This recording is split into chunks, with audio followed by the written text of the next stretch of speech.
The daughter of PC Sharon Beshenivsky has told ITV News she's been living in a tunnel of darkness since her mother's murder almost 20 years ago. Lydia Beshenivsky was only 4 years old at the time. Tragically, the murder happened on her birthday. When she saw a police car outside their West Yorkshire home that evening, Lydia thought it was her mum returning back to join in the party. Instead, it was two of Sharon's distraught colleagues who had to pass on the most terrible of news. The mastermind of the raid, which led to the shootings, is finally behind bars and will be sentenced next month. Well, I met Lydia after the guilty verdict and she told me she finally has some kind of justice. She says although nothing can mend the hole in her heart, she feels her mum is looking over her and helping her through her most challenging times. I don't know what a mum is. Everyone has their mums to speak to every day. You've got a problem, you ring your mum. I would wish every day for my mother to be sat at the side of me now, do you know what I mean? No, memory to me is blank. Not having a mum? Yeah. Sharon was killed on Lydia's 4th birthday. She never made it home for the party which she'd organised, the presents she'd wrapped and the cake that she had made. There was a car that pulled up at the top of the drive and I actually thought that it was my mum coming home and unfortunately it was the police to tell my dad that she'd been killed. WPC's Sharon Beshenivsky and Teresa Milburn were shot after responding to a robbery at a travel agent's in Bradford. Teresa survived her injuries. Sharon died at the scene. She had been a police officer for just a year. I think to many of our viewers, your mum's face will be so familiar. Yes. You know, we saw her in the newspaper, we've seen her for 20 years. Like these moments were my last moments with her. You say you don't remember her, but you look like her. You obviously are in personality quite similar to her. You've got the same laugh. I do. I make the whole room turn round when I laugh and so did my mum, so it must have been very difficult for you on occasions, just wanting to be yourself, not always someone who's associated with this terrible, this tragedy. Yeah, that is all I get. Or you look familiar and it's, and then you get talking and then they go, the police officer, And I've had a few people that have actually cried in front of my face before because it's hurt them as much as it's hurt us as a family. Like it's affected the public as well.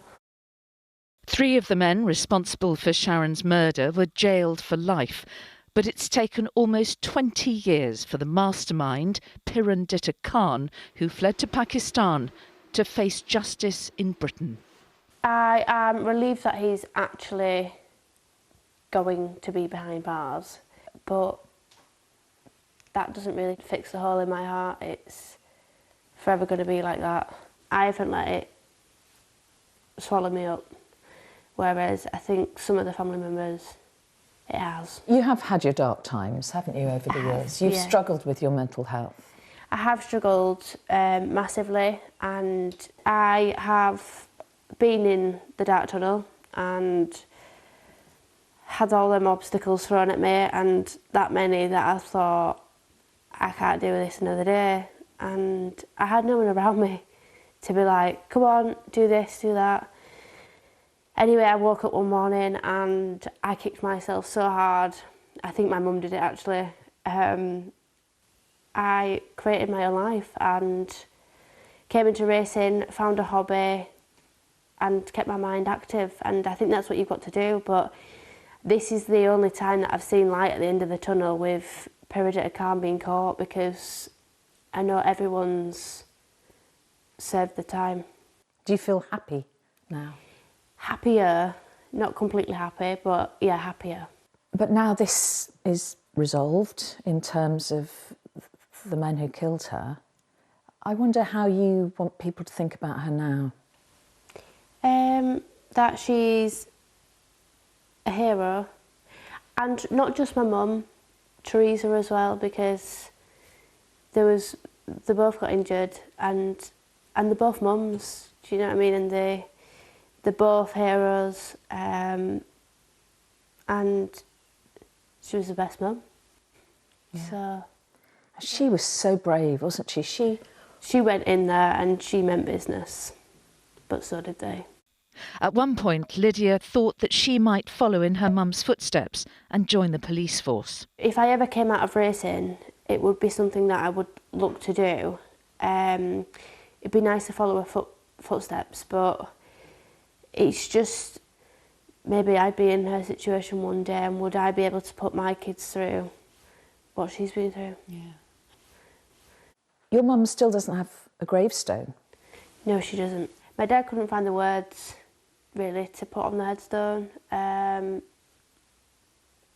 I don't think any of us could. But hopefully, after all this is finished, we will get a headstone. And really find some peace? Yes. Maybe? You've just got to learn to deal with it and move on. And I think now, with it all closing and coming to an end, you've got to live your life. You've only got one life, and you don't know when it's going to end. Like, look at my mum. She didn't know.